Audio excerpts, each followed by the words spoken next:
तो दोस्तों आज इस वीडियो में हम लोग बात करेंगे बेस्ट फ्लेक्सी कैप फंड्स के बारे में, उन फंड्स के बारे में जिन्होंने कंसिस्टेंटली 1, 3, 5 और 10 साल के पीरियड में अपने बेंचमार्क को बीटिंग रिटर्न्स जनरेट किए है। इससे पहले हम स्मॉल कैप और मिड कैप कैटेगरी पे ऑलरेडी वीडियो बना चुके हैं, अगर आपने नहीं देखी है तो आप जाकर देख सकते हैं। तो इस वीडियो में जितने भी फ्लेक्सी कैप फंड अभी चल रहे हैं एक्टिव, हम उनकी जो रिटर्न्स हैं उनको देखने वाले हैं और उसमें से हम लोग देखेंगे कौन से वो फंड्स हैं जो कंसिस्टेंटली हर पैरामीटर में कंसिस्टेंटली अपने बेंचमार्क इंडेक्स को बीट करके आ रहे हैं।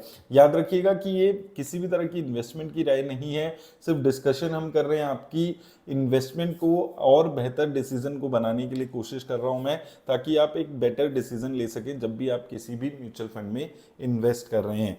तो चलिए एक बार देख लेते हैं हम जो कौन से वो फ्लेक्सी कैप फंड्स हैं जो अच्छी रिटर्न्स इस वक्त जनरेट कर रहे हैं और कंसिस्टेंटली पास्ट में भी एक अच्छी रिटर्न्स जनरेट कर रहे हैं। तो यहाँ पर मैंने यहाँ पर जितने भी टोटल फ्लेक्सी कैप फंड्स अभी चल रहे हैं उनकी रिटर्न्स को यहाँ पर प्लॉट किया हुआ है। तो अगर हम देखें टोटल इस वक्त लगभग 40 के आसपास म्यूचुअल फंड्स हैं जो कि अभी चल रहे हैं फ्लेक्सी कैप कैटेगरी में। 39 म्यूचुअल फंड्स यहाँ पर हैं। अब इसमें से 1, 3, 5 और 10 साल की आपको रिटर्न्स दिख जाएगी, उसके साथ बेंचमार्क की रिटर्न्स आपको यहाँ पर दिख जाएगी।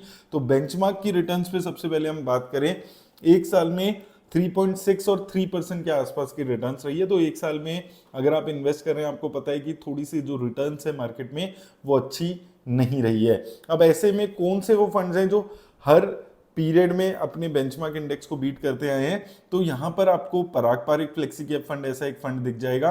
यहाँ पर मैं फिल्टर कर लेता हूँ अलग से, मैंने ऑलरेडी यहाँ पर मार्क किया हुआ है। तो यहाँ पर आपको 4 ऐसे फंड्स दिख जाएंगे जो अपने बेंचमार्क इंडेक्स को पिछले 1 साल, 3 साल, 5 साल और 10 साल हर फेज में अपने बेंचमार्क इंडेक्स को बीट करते हुए आ रहे हैं, जिसमें सबसे ऊपर नाम आपको पराग पारिक फ्लेक्सी कैप फंड का दिखेगा। इसमें अगर हम 10 साल में देखें तो लगभग 18.5% की रिटर्न्स हैं, 5 साल में 27% की रिटर्न है, 23% की रिटर्न 3 साल में और 1 साल में 10% की रिटर्न है।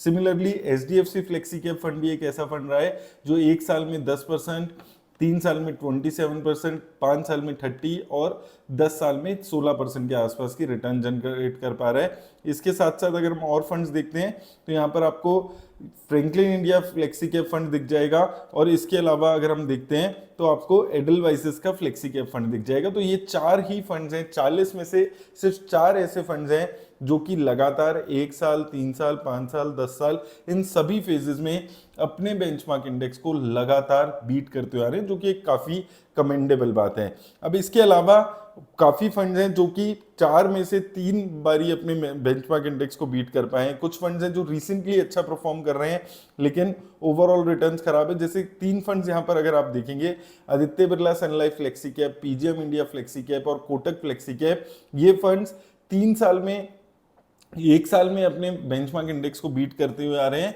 लेकिन पिछली हिस्ट्री में अगर आप देखेंगे तो किसी एक टाइम में ये मिस हुआ है। जैसे कि आदित्य बिरला सन लाइफ में देखें तो 1 साल, 3 साल में ये अपने बेंचमार्क इंडेक्स को बीट कर रहा है, 3 साल, लेकिन 5 साल के फेज में ये जस्ट अपने बेंचमार्क से स्लाइटली नीचे चल रहा है, लेकिन 10 साल में भी ये बेटर रिटर्न्स अपने बेंचमार्क इंडेक्स से देते हुए आ रहा है। Similarly PGM India flexi cap 1 साल से थोड़ा बेटर हुआ है, हालांकि शुरू में ये काफी अच्छा फंड हुआ करता था आज से 2-3 साल पहले, लेकिन ये जो 3 साल का पीरियड है इसमें इसकी रिटर्न्स खराब हुई थी। पिछले 2 साल काफी खराब परफॉर्मेंस रही थी, लेकिन फिर से 5 साल और 10 साल में भी अगर आप देखेंगे तो ये फंड अपने बेंचमार्क इंडेक्स को बीट करते हुए आ रहा है। Similarly Kotak flexi cap fund 1 साल, 3 साल यानी कि रिसेंट की 3 सालों की परफॉर्मेंस अच्छी है, लेकिन 5 साल में परफॉर्मेंस उतनी अच्छी नहीं रही। हालांकि 10 साल में अभी भी ये फंड अपने बेंचमार्क इंडेक्स को बीट कर पा रहे हैं, यानी कि ये फंड ओवर द पीरियड इतने कंसिस्टेंट नहीं रहे हैं जितने हमने वो जो अभी फंड्स देखे थे उनके कंपैरिजन में। इसके अलावा कुछ फंड्स हैं जो रिसेंटली अच्छा परफॉर्म नहीं कर रहे हैं, हालांकि पास्ट रिकॉर्ड्स इनका काफी अच्छा है, जिसमें से HSBC फ्लेक्सी कैप, यहाँ पर लगभग बेंचमार्क इंडेक्स जैसी रिटर्न है, जेएम फ्लेक्सी कैप और क्वांट फ्लेक्सी कैप, 3 ये फंड्स आ जाते हैं। यहाँ पर देखिए JM flexi cap negative returns है, quant flexi cap negative return है। हालांकि 3 साल, 5 साल और 10 साल में जेएम फ्लेक्सी कैप और क्वांट ये दोनों ही आप देखेंगे तो अपने बेंचमार्क इंडेक्स को काफी कॉम्प्रीहेंसिवली बीट करते हुए आ रहे हैं। क्वांट फ्लेक्सी कैप 1 साल में -7% की रिटर्न है, हालांकि 3 साल में और 5 साल में अगर आप देखते हैं तो 32% की रिटर्न है, बहुत ही शानदार रिटर्न्स हैं। और 10 साल में भी लगभग 20% के आसपास की रिटर्न है। तो रीसेंट का परफॉर्मेंस खराब हुआ, हालांकि 3, 5, 10 सालों में एक अच्छा परफॉर्मेंस इन दोनों फंड्स का रहा है। हालांकि अगर हम HSBC फ्लेक्सी कैप देखें तो 1 साल, 3 साल, 5 साल में लगभग बेंचमार्क इंडेक्स जैसी रिटर्न्स आपको नजर आएगी, लेकिन लॉन्गर टर्म में यानी कि 10 साल में अपने बेंचमार्क इंडेक्स को बीट नहीं कर पा रहा है। तो ये 3 फंड्स को मैंने अलग कैटेगरी में यहाँ पर बांटा था उनकी रिटर्न्स के हिसाब से। अब कुछ फंड्स हैं जो काफी खराब परफॉर्मेंस जिनकी रही है, उनको मैंने अलग से हाईलाइट कर दिया है यहाँ पर आप लोगों के लिए।